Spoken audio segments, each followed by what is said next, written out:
Welcome to The First Turn. I'm your host, Hyena, and today, Llama and I are talking about This Week in Warhammer. If you like what you hear, give us a like, comment, subscribe, or share, or let us know if there's something you'd like to hear us talk about. Alright, let's get to it. Welcome to The First Turn.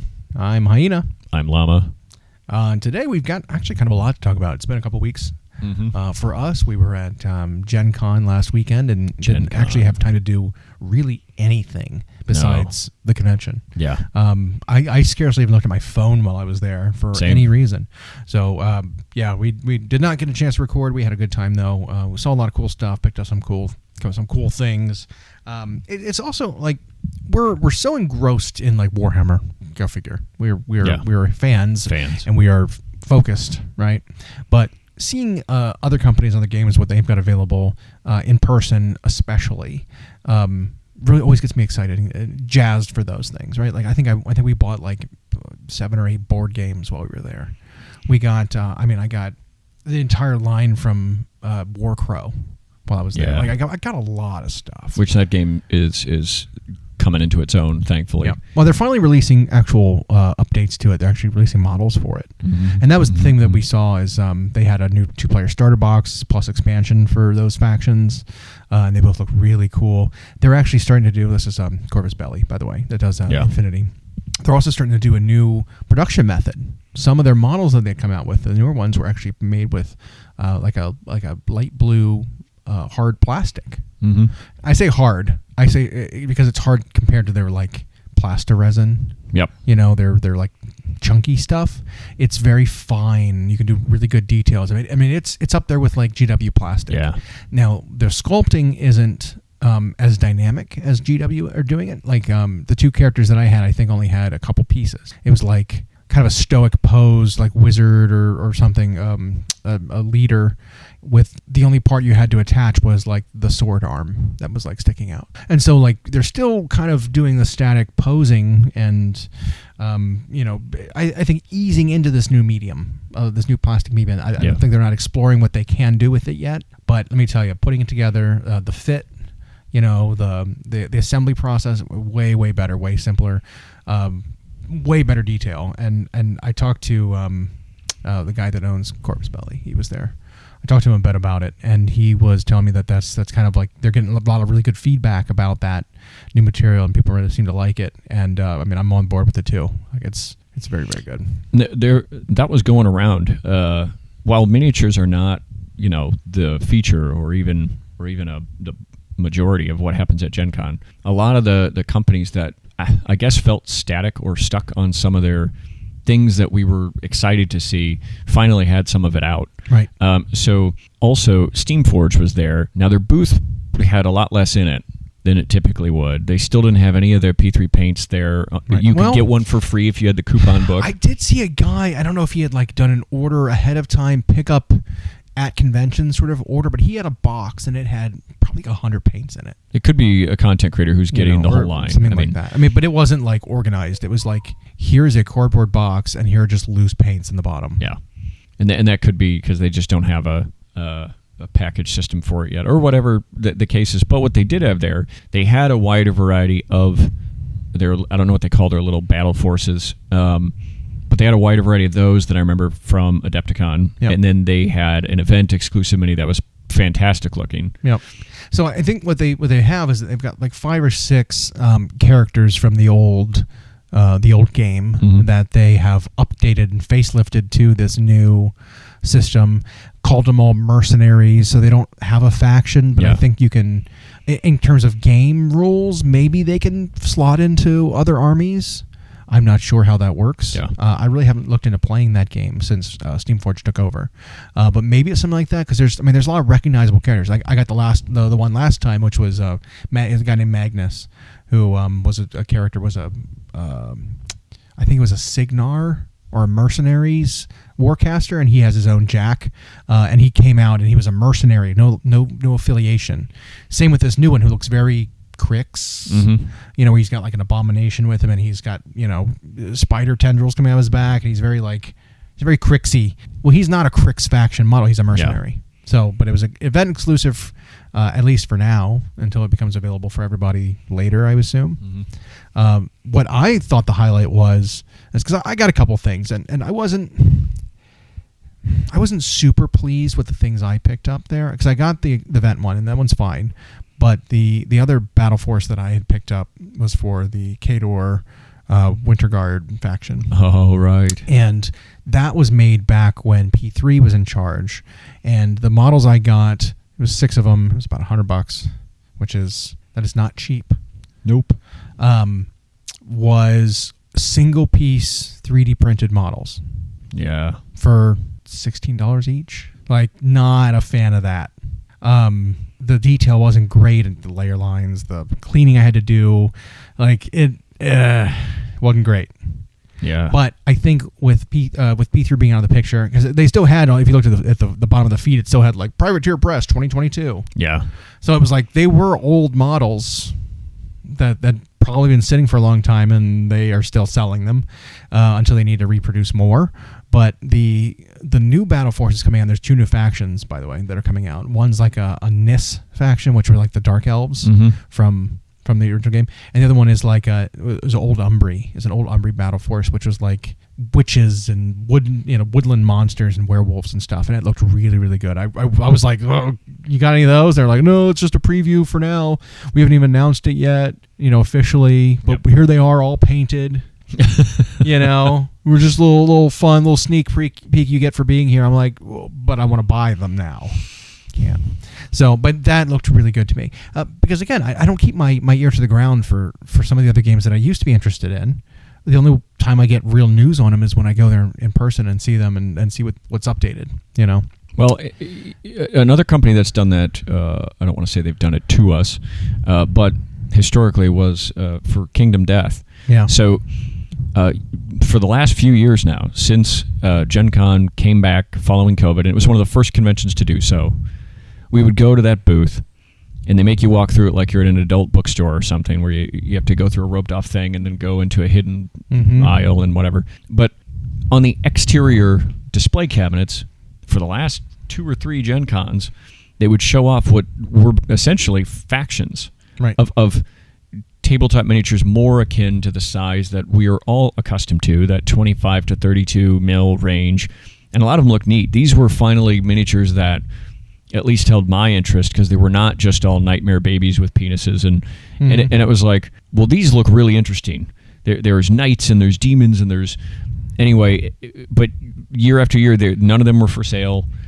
We talked to the owner one year, and they had no ETA. That was last year. There was no plans of anything. There was no plans of there production. There not only no wasn't a plans of release date. painting Yeah, them. they didn't have plans to paint them, like studio paint job to put in the cabinet. Yeah. They had no plans to even produce them.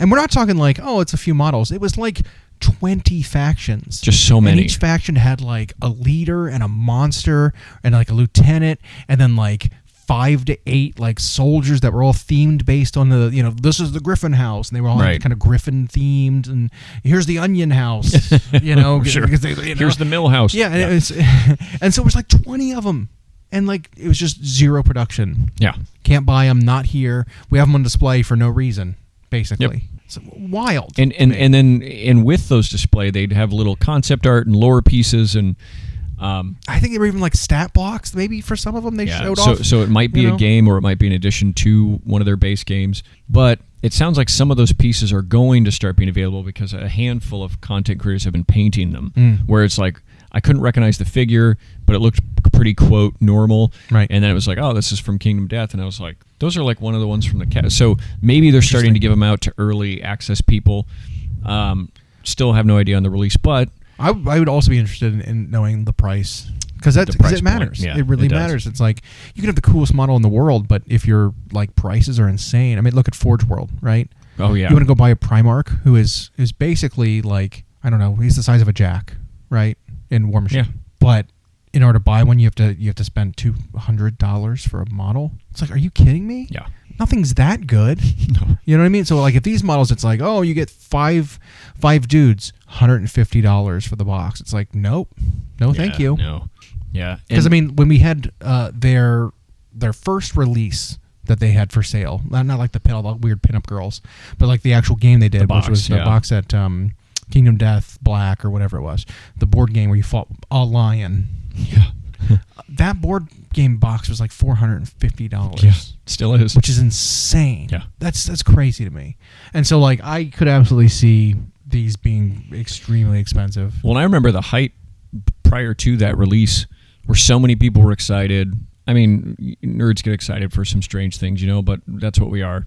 But they were really excited for this. We didn't even know anything about the game. And it was like all this hype for a couple of years, and then finally they announced the release of that box set and the price, and it was like everyone we knew at least just like immediately out. Yeah, they're out because like we're not going to buy that. Most board games that you play are like, I mean, the good ones are $150, right? $180. Like that's like, oh, that's pushing it. That's a lot for a board game, and like this one came out of the gate just hot, right? Like 3 times as much, and it's like, what do you do in the game? Are there expansions to it? Is it replayability? It's like no, you play one scenario or something like that. Yeah, it's like there were all these different like upgrades you could have to your characters, your survivors, and it's like, but what are you doing to get upgrades to these guys? Like, there's nothing to do in this game. Like, what do you mean? It was weird. It was super weird. But yeah, the price point could make those models much more interesting. Right.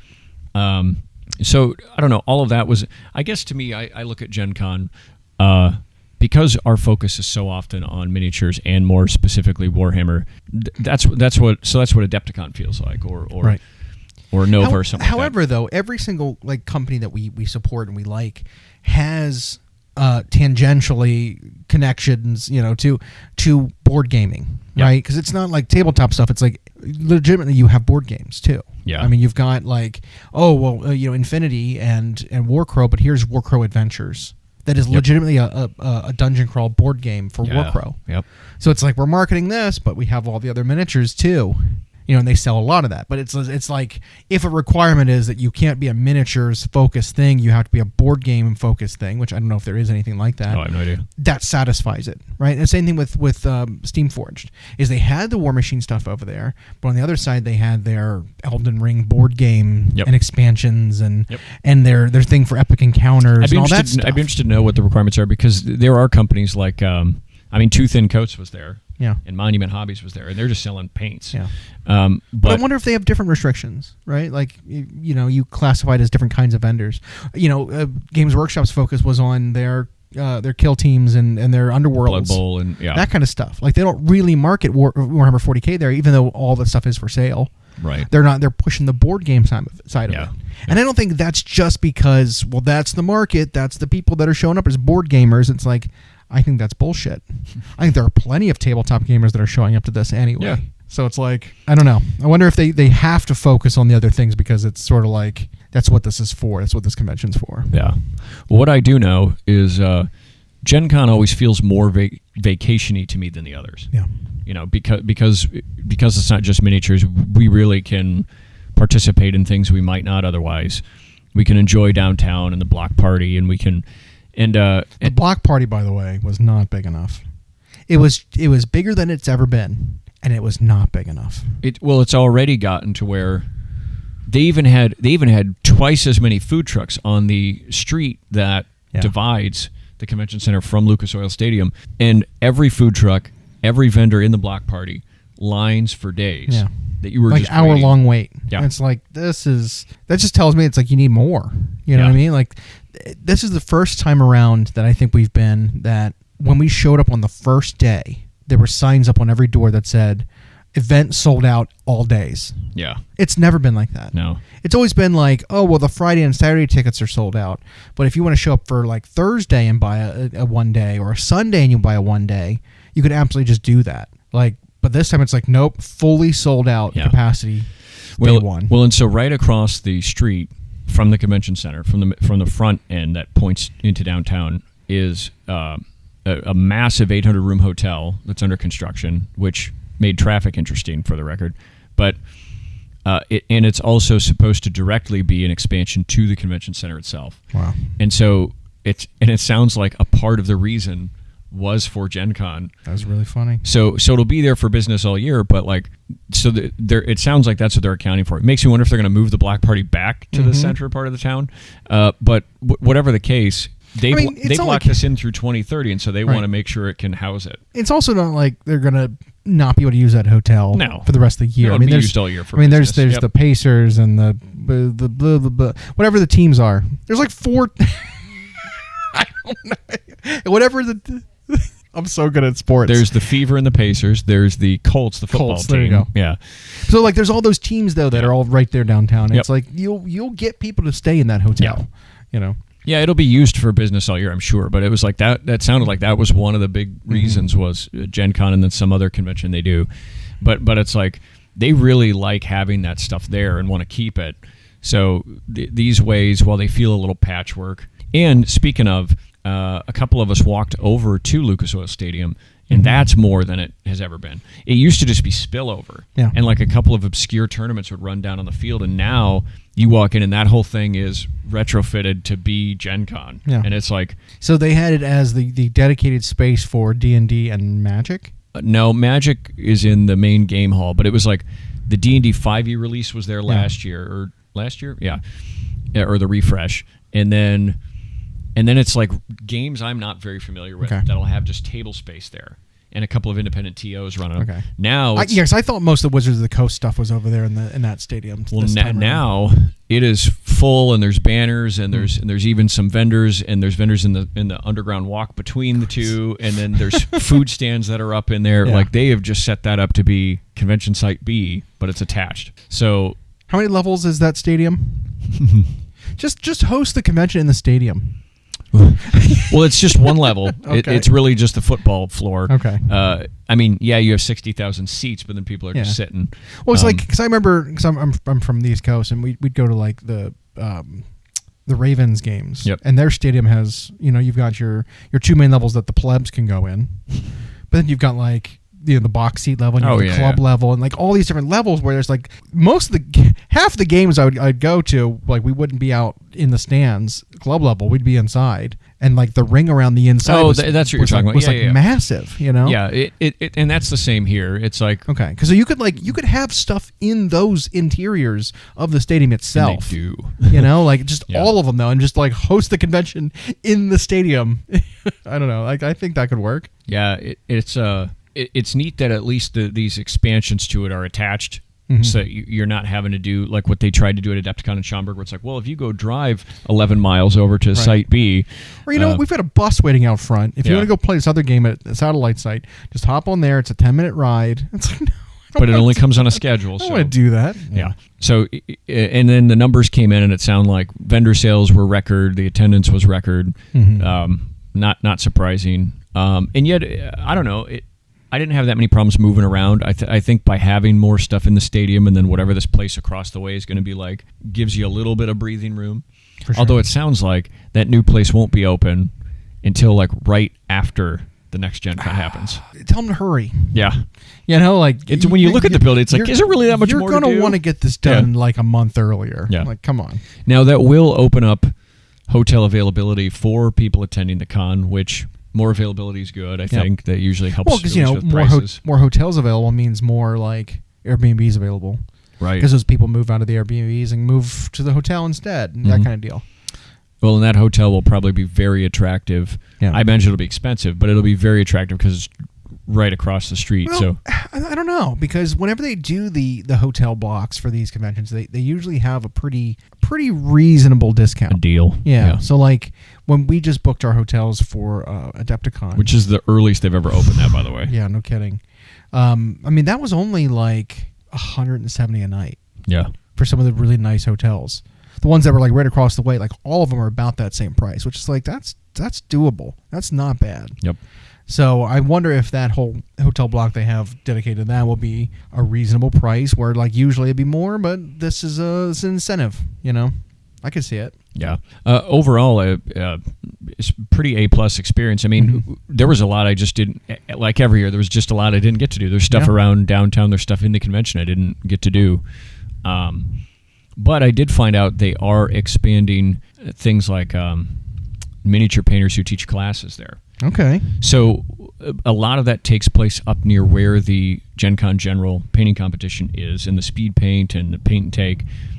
So that little nook of the convention center is becoming more miniature dominated, and there are exhibit halls near there where they're now doing painting classes. They're not quite like the cozy workshops like at Adepticon where each teacher has its own space. I went into one of them. It's a great big room with several sets of tables set up in like circles, and each one's got the teacher and the student. So it's kind of noisy in there, but still, that's neat that they're giving us that space, because that is something that's in demand at every convention. Yeah, 100%. Well, it's like, yeah. I mean, as much as you like trying to become a better painter, right? It's just like getting into a game, right? Like it's always easier if you can go and show up in person and talk to a person. It is. Right? You can do something, you can ask your questions, you can get feedback immediately. They can understand what the question you're actually asking. Because I mean, like, while content creators online and everything is great, they're teaching, right? And they've got videos, or they're teaching how to do stuff. You kind of want personalized feedback, and that involves you showing your thing to the person and having them interact with it and engage with it and spend their time evaluating it and then giving you, you just can't do that unless you're there in person. Well, having a teacher there where it's like, yeah, I'm teaching you this thing. You've done the thing. I'm going to look at it right away. And there's a couple of other advantages there. It's like, so their teaching format might be similar to what they do online, where they're just putting it on camera for you to look up at a screen and you see what they're doing. But then they get up and they walk around, and they show you what they did, and then look at what you're doing, and then they can offer that instant feedback. Exactly. And then we've talked about this. There's really nothing like seeing a miniature in person, and so no matter how it looks on screen. And sometimes there's nothing you can do about that. Like, Yeah. you snap a photo of something and it's like, oh, well, the camera automatically touched it up and refocused it and applied a filter and increased the contrast and the saturation. Like, there's nothing you can do about it, really. Yeah, or I've seen it do the other, where it's like it sees through the layers in the way a human eye. That's how so much of Yeah. my painting is. Because like I do pretty quick and dirty. It looks fine when it's painted, but then you look through the camera, and it's like, what is this blobby mess that it's? Yeah. Yeah.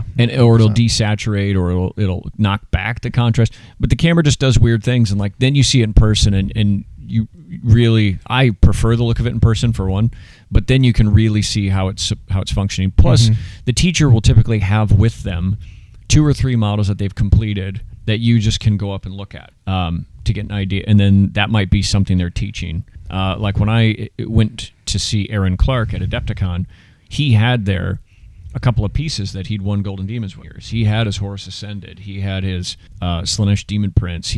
And again, it was one thing to see the stock photo GW takes, or the photos on his Instagram when he's posting progress, but then you like get to hold it in your hand.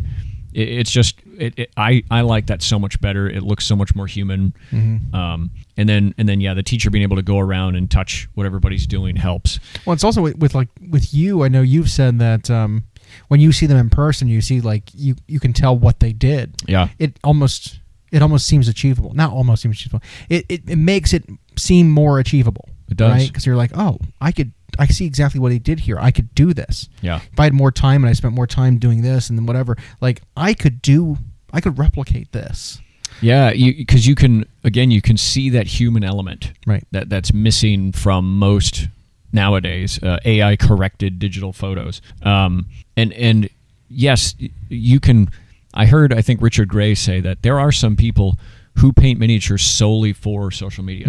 They don't ever take them to competition or whatever, and so you look at it and it's like, this is amazing, this would win wherever it went. Why are these being submitted? And it's like, well, because they don't look, some of them don't look great in person, they look great photographed. They painted a very particular way and photographed a very particular way so that it looks a very particular way.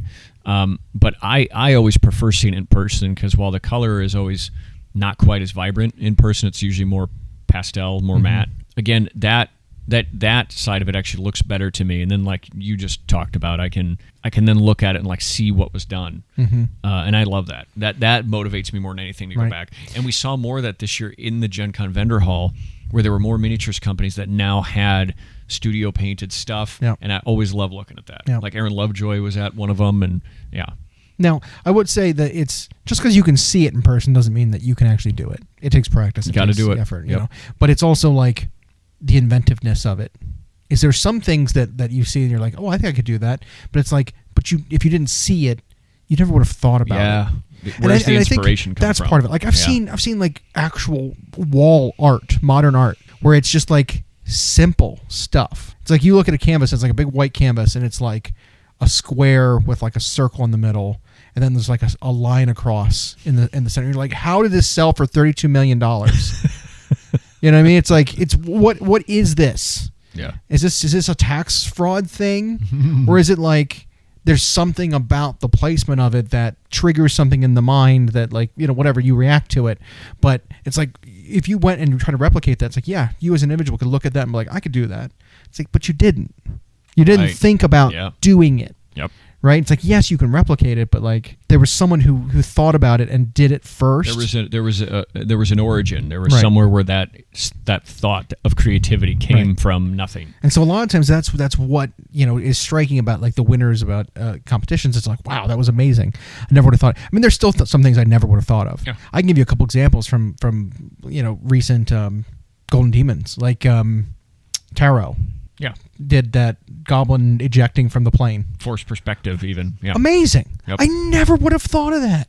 The simplified like panel background, the scale, like the 8mm scale plane in the background with him jumping out of it, the fire extinguisher, and like what an amazing composition for a piece. Yep. Never. Give me a million years and I would never have thought of that. Well, and then to execute it so quickly. He did. And he did really well too. Yeah. Like it was great. And then turning it around and executing quickly too, because it was a very short. Sometimes the project. Inspiration that gets me is from the creative composition, or you look at a piece where they didn't modify it at all, but they picked a color scheme you never would have thought of. It's like, how did they decide on that? Mm-hmm. Did they do a bunch of forethought? Did they do planning? Did they sit there with a pad and like? Is this their 12th one? Right. Like, did they just choose colors and this is like this 12th one was like, yeah, this one's model like a dozen times during the year, and they just picked the color scheme that. Do they main that model? Yeah. God damn it. Yeah. Yeah, and so there's just so much more to it than just being like knowing how to paint or you know, being able to deduce how it was done. It's also coming up with something original or something that just people haven't thought of before. I mean, how many times have we seen a Golden Demon, you know, winner that was the exact model as a previous year? Almost never. It's very, very rare. Very rare that like someone attempts to improve upon a gold placement model from a previous year. It just doesn't really happen. Yeah, it was one thing when now Games Workshop has never really had a shortage of a variety of models, but if you go back even to the days when almost everything was metal, and it was like, there were like 2 years or 2 Golden Demons, I should say, because they used to do them like 3 or 4 times a year between Europe and where there was like a Bloodthirster, the old metal Ali Morrison design, like one at 2 different. But they were completely different in their execution. That said, you also didn't have that many models to choose from that were big and impressive. Now it's like the chance of seeing, I mean, you might now that it's been like 7 years, but I was like, you're not going to see a Mortarion, for example, place gold in the 40K large after Richard Gray won his sword with one, because it was like, are you going to beat that now? Because that's going to be in people's minds. Now enough time's passed, maybe, you know, it could happen. But you're right. It's like the one that won the sword this year, the character with the hood on the Stormcast on the bird. Now, that model I know can be made a number of different ways, but are you going to come up with a scheme that was more striking than that? Like maybe, because now I've actually seen a couple online that looked amazing too, but maybe not. Yeah, I mean, it'd be a wild attempt, I think. Yeah, to try to win another sword with that same model. And then what about it would make it feel original and not like you just tried to modify that one? And now that said, I think there can be a valuable exercise if you yourself want to see something that wins an award or is just that striking and try it for yourself. I think that's a good way to learn something. But if you're going to go for that raw inspiration, I don't know where some of those people get it. I've even seen people who maybe don't execute paint jobs that well, but the conversion they come up with is so creative, or the story they built. I mean, the thanking the horse. Yeah, that piece was amazing. Andy Wartles. Yeah, that was so good. Yeah, That was one of those that I feel like if you go back even just a few years, that could have been a sword-winning type. Yep. But now the competition's so high. Yeah. No, but that... And it's funny is I think I was kind of looking at some of our old winning pieces in our display case and looking at them and like, man, no one would even look twice at this model now. Nope. Because the competition has changed so much. The level of like painting competency has skyrocketed compared to that. And they're still very good. But it's like not competition winning. Well, and there's movements too. There are styles that are in. Yeah. Now, that particular piece, side note, that one of him thanking the horse after like a defeat in battle, it's funny is I think most of us nerds have thought of scenes like that or read scenes like that in a book, but then someone finally puts it to model form and executes it. Yeah. Well, think about like Neverending Story, right, where his sad horse drowns in the swamp. Yep. Spoilers, I guess. Someone listened to that right now. Like, what? Because that's kind of like what kind of happened in that movie is the horse falls into despair in this like despair swamp and sinks because he's sad. Yep. And like kind of before the horse goes under and like he embraces the horse and thanks him and for bringing him so far. It's like that kind of like that kind of invoked it. Like I said, if I were to go back and do it, I'd put a little bit more emotion into it. Like maybe the horse wasn't going to make it or was wounded because of him riding it or something. Like it seemed like a genuinely sweet moment, but it didn't seem like they were in any danger. Yeah. But that might have been all it needed. Yeah. Because like I think it's a very different scene if you then make them if it's like a torn, thank you versus goodbye. Kind of thing. Yeah. And then his was also telling this like we don't know what's going to happen next now because if you're thinking of that like a sort of medieval style fantasy setting, you lost a battle. That could mean your land now belongs to somebody else like that quick. Sure. So who knows what's going to happen to you? Your horse, not to take away from the piece at all. By the way. No. Your horse is now a valuable property for. But that's the thing, right? It's like we wouldn't have thought to do that. No. But now that we've seen it, it's like where can we go from there? And that's kind of where we land. Is it's like we are inspired by other people's things. And it's like how can I do that without doing that? Yeah, how can I have my moment of raw inspiration? Right, where can I move on from that to do something similar where that's not looks like I'm emulating, I'm copying, right? That's a lot of what the competition has become a little bit is either you paint the shit out of something and it's amazing and it's simple. Yep. Or you create something, you modify something to show an emotion, to something to give people a connection to it, And I think we definitely struggle with that a little bit in terms of our hobbying. Is it's like we like to take the model as is, put it together, paint it, and try to do our best with stock. Like we kind of need to put some visual interest in it. Well, and there's making it unique or whatever. And it's funny is there's like a double-edged sword in the increased modeling capabilities of Games Workshop's technology, where they can make their plastics so interesting and so detailed and so dynamic that you sometimes don't need to revise it. And so we do see that. You see these pieces where it's just that. Maybe they built a little scenic base for it, but they painted it to the nines. That was the sword winner. But then it's like other ones where it's like they tell such a creative story. I love that. I would love to have just that raw idea that comes out, that popcorns out of nowhere in my head. But it doesn't happen often. Or when it does, I don't know how to execute it. Yeah. I think I've got a couple ideas of things I want to try to pull off. Some unique pieces. Maybe we'll see if I can get something entered next year at Adepticon, because I think I've got a really good idea that I want to do. Okay. I'm not going to. Can I explain it here? Keep it secret, but explain what you need to. If it doesn't happen, I don't want to be like, oh, But I got some good ideas that I think, and it's going to take some heavy modeling, some heavy conversions, some kit bashing to accomplish it, even some sculpting. So. But it's going to be specifically for competition, because the ideas that I'm kind of putting into it, I think, are going to be to create wide open spaces that can be painted, and like the focus of the model will be facing the viewer. It won't just be like a guy fighting. It'll be a guy posing. You know what I mean? That the difference. So. You have a guy modeled in a fighting pose. You can have a guy posing fighting. One of the dilemmas that I get myself stuck in. So and I've got something starting literally tomorrow, or today, I guess when people hear this, Monday, where I've got now an allocated paint time every day, and I'm being held accountable to it. Because one of two things happens to me sometimes. I have an idea. I always think we're months and months away, and before you know it, you're not months and months away. You're now inside of 3 months, and stuff's getting real. And then you end up either rushing and you're not quite happy with the end result. Now, some people can do that. Taro, who you mentioned, I know there are times when he's 30 days out, he'll start 4 projects and get them all done. And that's incredible that some people can do that. Me, I need to do it like most people wish they'd practice their Christmas shopping, spread it out through the year. And so I either find myself where I do that, where I put it off until it's late, and so then I'm scrambling and I'm not taking that real time to think of an idea. Or I'm always eager to see, because Games Workshop releases so many models during the year. It's like, well, what's that next thing coming out? Right. That might be the model that does it for me. And that's the kicker too, right? So if you start something 9 months early and it's in a category like AOS single, right? Which I think is now becoming it's a hard one category. of the most difficult categories. Because every single release they give a hero in a book. Yeah. But Endless heroes. But it's also a very difficult category. And if you pick one, there's so many things to choose from. Another one that really talks to you, really speaks to you, really inspires you, might come out later in the year, and you're like, well, I'm already doing one for that category. I'd rather do this.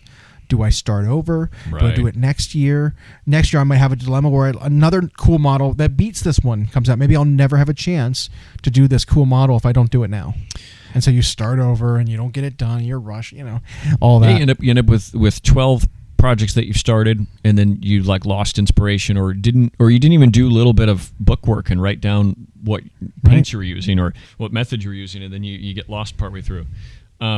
I think there's one myth we can bust, though. There's a lot of people who say, like, well, you want to paint whatever the newest releases are. That's what they want to see. And it's like, based on the stuff that wins awards, that's not true. No. You get everything from their entire range that wins awards. They want to see their model shown off in a really impressive way with creative composition.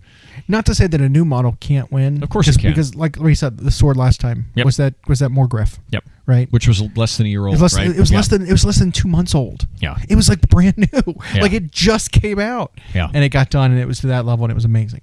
But it won because it was to that level, and because it was that amazing. Yeah. Not because it was a new model. Yeah, and you couldn't even go through all the gold winners, and it's like that one might have been 4 months. I don't know. It wasn't that long. Yeah, that one was just so exceptionally done that it was like, I don't care how creative anybody else's thing was. This is just gonna win. But yeah, it doesn't have to be the newest thing. That isn't what always wins. Oftentimes, a new thing comes out, and a good painter will get a hold of it, though. Oh, they will. Mortarion. Yep. When Magnus won. When. Yep. I mean, I guess what's his name? Fulgrim didn't win, but because Fulgrim came out during a very packed year of amazing models. Yeah, and I don't think anyone would have had time, but I bet you're going to see Fulgrim at Essen. Yeah. You're going to see ones that's painted. Yeah. But did Gilliman win? Did Lion win? I mean, Primarchs are a prime target for like. Of course they are. Yeah. That's why every year they almost make a joke of lining up the Angrons. Yeah. Oh my god, it's so funny. There's like 7 to 8 of them. Yeah. And they put them on the same shelf. Like that would be funny if they only allowed 8 to be submitted. Yep, max corn number.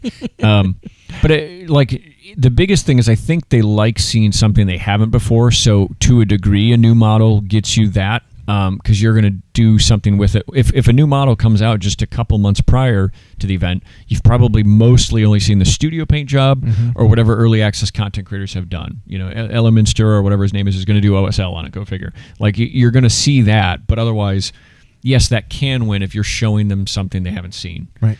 And then, but otherwise, it doesn't have to be the new releases. Yeah, like the Kraken Eater Golden Demon or Slayer Sword winner, where he was converted with the water effects and he was tearing apart the Charybdis or whatever. Right. Like those models were old. Yep. They were 5 or 6 years old at that point. Well, the Gargant was. The Charybdis was 20 years old. Yeah, or whatever. Or whatever it is. Like whatever that plastic Dark Elf refresh happened. Like when that model came out. I mean, that was at least 15 years ago. When Lazarus won the sword, he was 5 years old. Yeah. So it's like examples, right? Yeah. You don't have to do a new thing. It just has to be good. It has to be good. It's got to be quintessential Warhammer. That's the thing. Quintessential Warhammer, and then be consistent in what you're doing. If you're making it all about the storytelling, then have it be the storytelling from beginning to end. If you're making it about dramatic lighting, make it about that from beginning to end. If you combine them, it looks inconsistent. Yeah. So you kind of know what you got to do. Now it's. But I'm trying to do that. I've got one project literally one that I've started, but I want to do more than just this one. But what you touched on earlier about that raw creativity, I want it to be a new idea, and then finding the right model with that idea is key. Because the only other option you have is if you don't come up with that raw creativity to compose a compelling piece, you then have to rely on technical, which means you better fill every millimeter of that miniature with something visually interesting. Yep. And that could be even harder, because you could be talking about hundreds more hours. So I don't know. So I've got one project that I know I'm doing, but it's small, and so I'm trying to think of a bigger one now. But my only issue that I have with like the painting competition thing is it is so company specific. it is. Where like a prestigious one that has a good, you gain accolades for winning it, right? Is a company specific one. It would be nice if there were more of them that were higher profile painting competitions that were more general, right? I would love to see more of that. Just throw it out there. If people want to host them, have more painting competitions. We would love to have more painting competitions, right? Like if Corvus Belli did their own painting competition, that'd be amazing, right? There's a lot of cool models that we look at Infinity models. We're like, wow, these are really cool, but it's like, but I don't want any, because what am I gonna do with it? You know, right? If I don't play the games, then right? what? You know, or if Steamforge did, brought back a P3, their spiritual P3 successor painting competition, that'd be really cool. They're coming out with a lot of really cool models lately, but there isn't. All we have now is kind of like the Gencon had their own general painting competition, which I didn't even stick around to see. I didn't either. What won? Or I only took a glance at it one time because we had no dog in the race. No, we didn't this time. Dogs? Yeah. Okay. And so we didn't. Okay. Yeah, there are. Yep. Okay. And so we didn't really even check to see how the painting competition went even. So. But again, you look at that and you're like, oh, well, whatever. You won Gencon General. Okay. It's not one of those things where it's like, wow, that's impressive. I know now that both LVO and Nova have their own. I haven't kept tabs on them. They don't get published, but they do typically allow minis from any range, really, because they're not Games Workshop specific events. I know there's like the World Model Expo in the UK is a big one like that, where I think it's almost exclusively about miniature painting and no gaming. Right. Okay. And so there'll be people who walk down a line of entries, and it's like there's 42 of the same bust, like in the or whatever. But so those. But yeah, I am all for more painting competitions. So the online ones are popular right now. I haven't enjoyed them because it ends up reliant upon photographs, weird paperwork hoops you have to jump through to submit. And then it's a popularity contest. And if you weren't one of the winners, you're just never even going to know how you did. You're not going to get feedback or nothing. And so I haven't been a huge fan of those, although the prizes are usually nice. But yeah, I'm a fan of more competitions. Yeah. Thanks for joining. We hope you enjoyed. Follow us for more of our weekly episodes on YouTube podcasts, Spotify, and Podbean. You can follow myself and Llama on Instagram. We are at Llama Paints Minis and Hyena Paints Minis. Music provided by Kevin MacLeod at incompetech.com. And as always, we'll catch you next time.